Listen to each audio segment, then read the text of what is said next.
Daf Zayin Amud Aleph. I cannot forgive what was done to me. Shichru shtar lamali. We have a gift from the Ribbono Shel Olam today, right? As we get ourselves into Elul, preparing for the Yamim Noraim that are coming, we learn in this Gemara an important principle that can change the outcomes of the Yamim Noraim for us. There are a number of principles, and the principles of Teshuvah change in different times. It depends what's going on in the world, it depends what's going on in our lives. And this year I hope to teach some of the principles of Teshuvah that are specific for this era, for this period, over the time that we have together on the Slichos night, and then Shabbat Teshuvah, and then in Shul during Rosh Hashanah and Yom Kippur, to learn some of the principles that make a difference to the outcome we expect from Rosh Hashanah and Yom Kippur. And the principle today revolves around the fact that I can only forgive what I have ownership over. If you did wrong to Shimon, I can't forgive you for what you did to Shimon. Shimon is the owner of that. He has to forgive you. I can only forgive you for what you did to me. But even what you did for me, I can only forgive you for part of it. There's part of what you did to me that I'm not the owner of, I can't forgive you for. So what do we do with the Ben Adam L'Chavero when we've done things to other people, as all of us have, intentionally or unintentionally? We've harmed other people. So we go before and we say, oh, you mochel me, or we mochel me, and do you forgive me for what I've done? And most people say yes, and we feel okay about that. But there's only a portion of it that the individual has the authority to forgive us for. What do we do with the piece that they don't forgive us for, that they can't forgive us for? And we're going to learn from our Gemara, which starts dealing with the laws of Avadim, the laws of slaves. So from Daf Yudal Amud Bet, we get into Hilchot Avadim. And why is Hilchot Avadim here in Kiddushin? This very, very clearly describes the difference between the way the Gemara is structured and the way, for example, the Rambam structures. And you understand the difference in structure. The Gemara is structured. Why does the Gemara put Avadim in Kiddushin? There's no connection between slaves and women. But in our minds, there's a connection. And you hear people saying, often when laws of marriage are discussed, you think your wife is your slave? Is a wife a slave? All of a sudden, our minds are connecting Ishut with Avdut. Although there's no conceptual connection at all. The Gemara follows a system of stream of consciousness. The Gemara is structured the way the mind works. It flows from one thing to another, and that's how the Gemara is very fluid, and it deviates, and it takes a detour, and then it comes back again. The same way our minds work. You just let your mind go, that's what your mind is doing all the time. So the Gemara is if your mind mapped to the Gemara, it would make a lot of sense. You would understand the flow of the Gemara. It's not conceptually classified, like the Rambam does. The Rambam doesn't put the laws of marriage and slavery, Ishut and Avdut, he doesn't put them next to each other. They're very far from one another. Ishut is in the Kiddushin is in the laws of Ishut, in the laws of relationship, and Avodim, slaves, is in the law of Kinyan, the laws of transaction. Because as we've learned, Kiddushin is about investing in somebody you love. Avdus is about transacting with somebody for labor. It's a labor transaction, that's all it is. So the Rambam has a section called Kinyan, which is transactions, that's where Avadim is. The Rambam has a section on relationships called Nashim, that's where Kiddushin is. But not so in the Gemara. The Gemara freely moves from Kiddushin to Avdut, because the same as in Kiddushin we have, this also makes it easier for people to remember Gemara. Don't forget, Mishnah and Gemara were structured to make it easier to remember. Kiddushin starts with Ha'isha nikneit b'shlosha drochim. There are three ways that a woman can acquire herself the kesef b'shtar v'biyah. And here we have also a brisa on Daf Zayin Amud Aleph, a koneh et atzma b'kesef v'v'shav kesef. A slave is acquired with money and with shtar, and he can acquire himself. The same kind of structure as we have with Kiddushin, but not because there's a conceptual connection. So the Gemara on Daf Zayin Amud Aleph asks, why do you need a shtar? If the shtar is like a check, you're writing out $1,000 or $500,000 or whatever it is, and you're writing it out and you're giving it to the slave or to the owner of the slave, then that's kesef, that's just another form of money. What do we mean by shtar? Shtar must mean that you write, that you actually write so we're talking about not acquiring the slave here, about the releasing of the slave. So that's a shtar shichur. It's not that the slave is giving me a check for a certain amount of money to buy his freedom. What's happening is I'm giving the slave a shtar shichur, a document that declares his freedom. Very similar to a get. The husband gives the wife the get, not the wife gives the husband. The husband gives the wife a get that declares her detachment from him. So here, a get shichru, we even use the same word. A get shichru is a document that articulates the detachment of the slave from the owner. Ask the Gemara, why do I need a shtar? Why can he simply not say in front of two people or in front of a Beis Din, Zil, go, I don't need anything more from you. Why can't you just fire him? If you're the same as you can fire an employee and say, you may go, I don't need anything more from you, it's over. You don't have to have a get shichru, you don't have to write a document. Yes, for evidence, maybe for issues around litigation, maybe we write it down, that's a record of the event. But the act of firing somebody is oral. You just tell somebody it's over. So why with an Eved also can the Adon not say, you've worked for me for 2 years. Our contract was for 6 years. I'm moichel the other 4 years. I don't need any. You've been a wonderful slave for 2 years. Go and take your freedom. I don't need anything more from you. And the slave says, do you want me to pay you for the other 4 years? The giraon kesef that the Torah says you have to pay. If you want to buy your freedom before the 6 years is up, you've got to pay giraon. No, says the Bailim, I don't need you to pay. I am moichel. I forgive your payment. You don't need to pay me. Why can't you do that? In every case where somebody owes you money, you're entitled to be moichel. Somebody owes you $1,000, you can say, I'm moichel, I forgo it, I don't need it, you don't have to pay.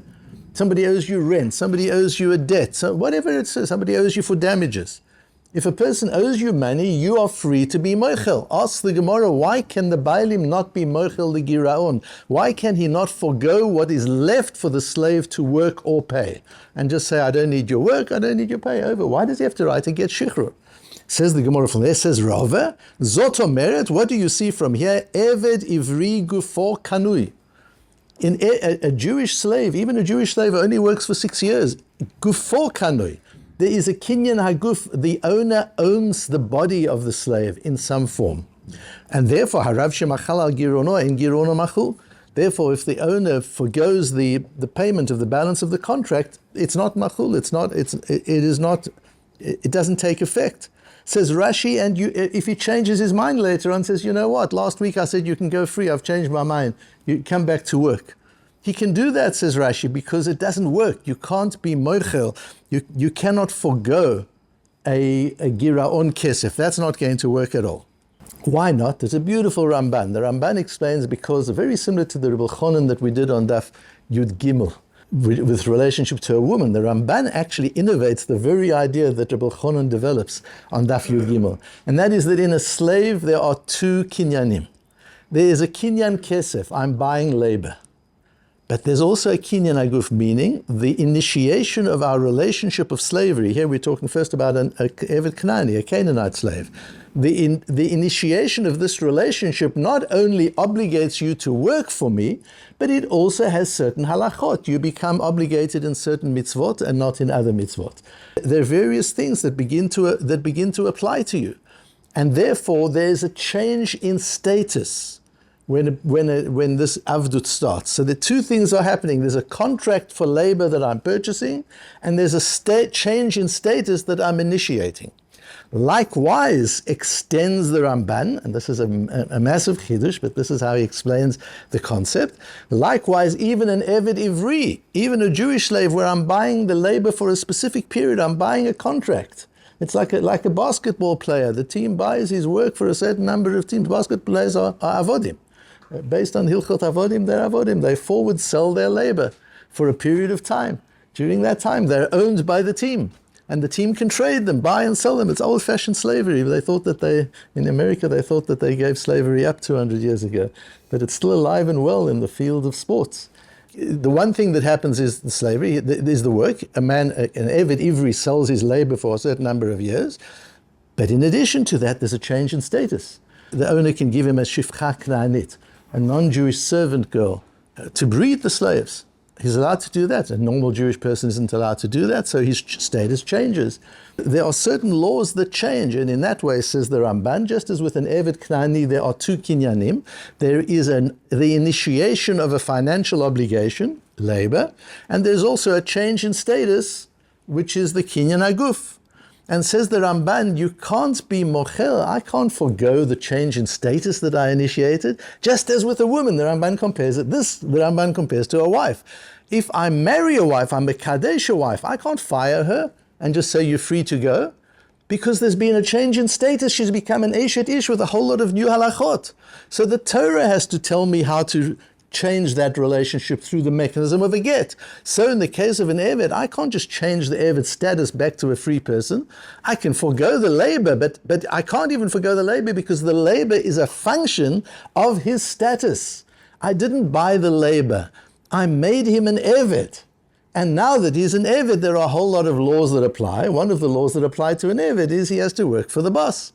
He has to work for the owner. I can't change that status just orally. I have to do what the Torah tells me to do, which is a get shichur. Just as in marriage, there's a get which undoes the attachment. So I have to undo the attachment and change the status of the person back to a free person. And that can only be done by a get shichur. It cannot be done by oral foregoing and forgiving. And the Rashba goes through a similar approach, but he asks an important question, which in fact leads the Ritvo. These were all one school of thought. The Ramban's Talmud was the Rashba, and the Rashba's Talmud was the Ritvo. And you see this thinking in this piece of Gemara. They take this all the way through, explaining what Rashi means, that this financial obligation stems from a change in status, and that status cannot be changed back to the original merely by oral words. It needs a get shichur. What we learn from this, apart from the laws of Avdus itself that are so important over here, apart from that, we learn a really important principle. The principle is that we can only forgive financial obligations towards us. If you owe me money, I can say I'm mochel. If there's something you did to me and I have a claim on you, I deserve an apology. I can be mochel. I can forgive and say, yeah, forget about it. I can forgo my claims on you. But I can't forgo the wrong that you might have done. So we see in Mishpatim are all the laws of Ben Adam Lechavero, between one man and another. And Ve'ele Mishpatim, Rashi says right over there, Ele Mosif ala Rishonim ma Rishonim misinai af elu misinai. The laws of Ben Adam Lechavero, the interpersonal laws of the Torah, are not just rational laws that every society has. We have that too, as the Ran says in his drashot, in Drash Yud Aleph, a very important drash of the Ran. The Ran gave this beautiful set of sermons, and we have them all. It's his whole philosophy of life and of Torah. And in Drash Yud Aleph, he speaks about the fact that our interpersonal laws are also Ben Adam Lemakom. Everything that we do interpersonally, because the whole of Mishpatim are laws that were given to us on Sinai. And that's why Rashi says the Sanhedrin has to be placed next to the Mizbeach. The Beis HaMikdash and the Mizbeach is our ritualistic center. The Beis Din is our legal center. The legal center and the ritual center have to be next to each other, because it's part of one system. Our legal system is a system of Kedusha. It's a system of sanctity given to us by Hashem on Sinai. So says the Ran, apart from the fact that we have laws to one another that any civilized society will have, in our laws there's another dimension. There's a dimension of Ben Adam Lemakom, of God to us. So if somebody does me wrong, based on the Ramban that we're learning, the Rashi, based on the Sugya, I can be mochel, I can forgive what you owe me if you simply owed me labor. If you were a basketball player and I'm the owner of the team, I could say to you, I'm mochel. I know I paid a lot of money for you for another 3 years. Yeah, forget it. Go and play for who you want or retire. Do what you want. I have no more claims on you. I can do that. But I can't change your status from a free person, from a slave to a free person. I can't do that without a get shichur, because I'm not the owner of that. You know, we have such an idea with the Melech as well. We learned about Pritzut the other day, and we said Pritzut was breaking the barrier between Reshut HaYachid and Reshut HaRabim. And yet a melech is poretz geder. The Mishnah says a king is allowed to break down barriers, because a king doesn't have a reshut hayachid. A king doesn't have a private domain. A king belongs to the public. He is all public. That's what a king is. So there's no breaking barriers. And that's why melech shemachal kvodo eno machul. If a king forgoes his honor and says, you don't have to stand up for me when I walk in, you don't have to keep a seat for me up in the mizrach of the shul, don't worry about it, I'm a humble guy, it doesn't make a difference to me. He's not allowed to do that. We're not allowed to listen to him, because he doesn't own his kavod. A father owns his kavod and he can be mochel, he can forego his honor to his son and say, you don't have to honor me. Even a rov can be mochel his kavod and say, you don't have to honor me, you don't have to stand up when I walk into the room. But a king can't do that because a king is not the owner of his kavod.